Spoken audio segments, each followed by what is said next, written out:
I've been saying now that it is critical that everybody pay attention to what actual citizens say who are on the ground in Lahaina.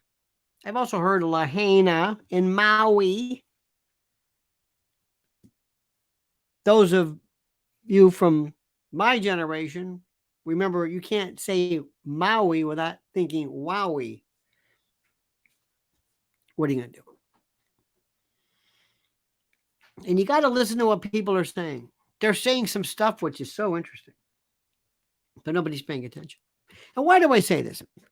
Because unless and until you're actually in the battle, in the place, unless and until you're there, you don't really understand what happens. And this reminds me of 9/11. Let me give you some ideas of something. You might have seen it. You might have seen the towers, and you might have seen all this stuff, and you might have seen the usual stuff. But let me tell you what it's like, and what people who were here, what I was here, Mrs. L and I were here on that Tuesday morning. We were here from the beginning to the end. Little things that only somebody who was there would notice, that would pay attention to. First, the most beautiful day you've ever seen in your life. The sky, I don't think we had geoengineering like we do now with what's being sprayed, but the sky was so blue and so beautiful and so perfect. It was gorgeous. Absolutely beyond anything anybody ever saw or could imagine. It was just, God, it was just beautiful, beautiful. When it happened that day, I ran down to Times Square. That was as close as you can get. And people who would not normally be talking to each other, black kids and hip hoppers and urban, rough kind of black and Latino young kids talking to old white guys with hard hats. It's just and everybody, nobody knew anymore about who was who. And the expression was, what the? Everybody said that. WTF. Everybody. The smell of 9/11. The smell. The way I can explain it is, have you ever had, one time we had an electric motor and a vacuum cleaner burned out, the kind of a metallic smell, kind of, you know what I mean? Wow. It was incredible. It was incredible. It was a wow. Everywhere. I was in an elevator. I thought the elevator was somehow, there was something wrong with the motor.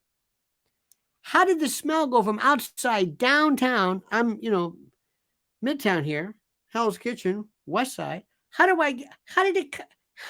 is it permeating in an elevator in a building?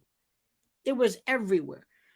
You would be walking down the street, and whenever they would knock a building down, for demolition, but to replace it, obviously, there would be a chain link fence around the perimeter, around the area that was removed. And they had pictures, like Kinko, FedEx kind of third, fourth generation bad photocopies of either driver's license pictures or Christmas something. And it said, have you seen so-and-so? Like a dog. Sometimes they'll say, have you seen, Fluffy? It's a picture of a dachshund, and call me. It was for people. Picture after picture. Have you seen? And I'm thinking to myself, what do you mean? Have you seen? Have I seen? Do you think he's walking around lost, confused, hit on the head? Nobody knew. They were just desperate. And you saw picture after picture, photocopied, have you seen my dad? It was like this complete sense of desperation. You also notice no honking in In New York, the definition of a New York second is a time between from the light goes green, the guy behind you honks. They honk, and cab drivers especially. Nobody honked. Subways were so courteous. You take an uptown A train from downtown where it's so packed, and people were, hey, take that backpack off. No, no, no, no, no, no. And everywhere you go, God bless America. I wonder if we'd have that today. God bless America. God bless America. Stand tall, stand free. Every. Sometimes it was schmaltzy. America standing together. Michelob Light, 6.5. And everything was. They'd have this just cheap segue. During times of peril, America knows what it means to stand shoulder to shoulder. And if you need a car service, call 777. But there was that. Anybody who had a lanyard, anybody who from like down ground zero, crane operators, anybody, never bought a beer, never bought a drink. Bars are open. Firemen, gods, not police. And there was a certain degree. I mean, it was like a reluctant kind of they kind of gave way, but everything was NYPD. Women wanted their daughters to marry firemen. It was the firehouses. Oh my God. There was a firehouse down from Letterman, 49th and 8th, roughly, I think. They didn't come back. I think the entire, well, battalion squad, whatever this was, it's gone. It was just gone. And everywhere you went, every firehouse, flowers, and it was something. They asked one night, I never forget, they had somebody, it was like a Channel 4 or whatever, and they said, here's what you can do. Do not go past, 14th Street. Do not stay away. If you would like to help, please do not bring money, but bottled water. And they were asking also for batteries for phones. Phone service was critical. Batteries, they couldn't plug in certain batteries. And the thing I'll never forget, I don't know why I don't know why they said this. I don't know why it was for the cadaver dogs, for the dogs that were there. They need booties, little dog, not only dog booties, but any kind of special. I don't know why they didn't have this, but you could bring any kind of booties or shoes for these dogs because of the glass and the metal and having to move. I've never little things like that, little things.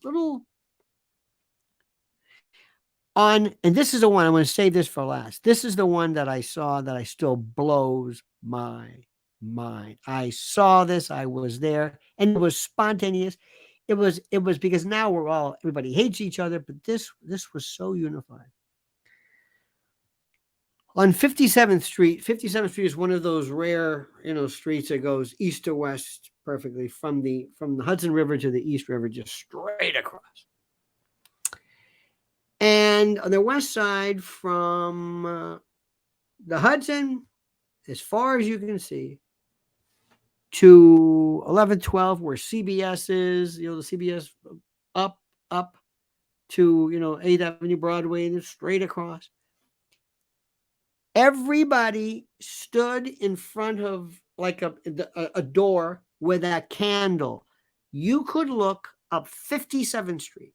I'm telling you, I've never seen it. Everybody's got a candle in little parks. There's these little, they call them parks, but these little. And I remember people just stood there, and somebody came up to me one night, and they had the candle on the paper plate, so that the wax would.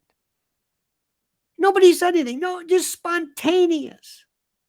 I've never seen anything like it. And again, I asked the question, would we see this today? Now, why do I bring this up?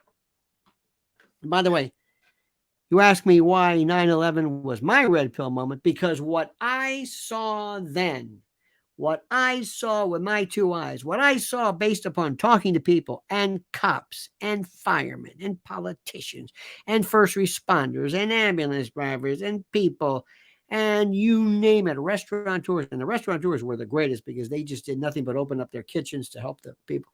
But what I heard and what people say, off the record, I heard stuff and saw stuff that I will never forget. And nobody wants to hear it because it will blow your image of this orderly official narrative. You have this very neat and clean official narrative of what happened on 9/11.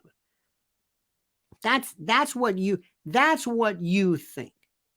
And when anybody like me comes along and says, well, that's not what happened, we get shut down because nobody wants their nice little tidy worldview shattered. Oh, I can tell you stories that will blow your mind. This one friend of mine, his daughter thought it was the end of the world. She witnessed a decapitation. I got to tell you, one day, remind me, I'll do it on my private channel. You can, I mean, you're not supposed to see this stuff. You're not supposed to see this. And there were people who were in war and people who just freaked them out. And people jumping out of, I mean, it was to call it surreal doesn't even approximate it. But what I'm trying to tell you is simply this. You listen to those good people of Maui and Lahaina. You listen to them. Listen to what they have to say and listen to what they think is odd or weird. Listen to them. Don't dismiss them. Don't call them conspiracy theorists. Don't jump into the death ray, directed energy weapon business. Just wait before you jump. Just give them a chance. But listen to what they say, because that's your answer. That's your ticket to what happened. That's it. You listen to them. Listen to what they say. Let them talk and let them notice or tell you what they noticed, what's weird, about what alarms were and were not activated in the line. Think about that. That's all I'm going to say. And by the way, if you have I would love for you to note your own 9/11 memory, where you were, what I don't care if you're in Dubuque or Cincinnati or Paris, it doesn't matter. Where were you? How did you find out? What did you notice of the event that you will never forget? All right, dear friend, have a great and a glorious day. Never stop asking questions. Oh, please like the video. Please subscribe to the channel. I ask you, and hit that little bell so you're notified of live streams. And whatever you do, I ask you also to comment as you see fit.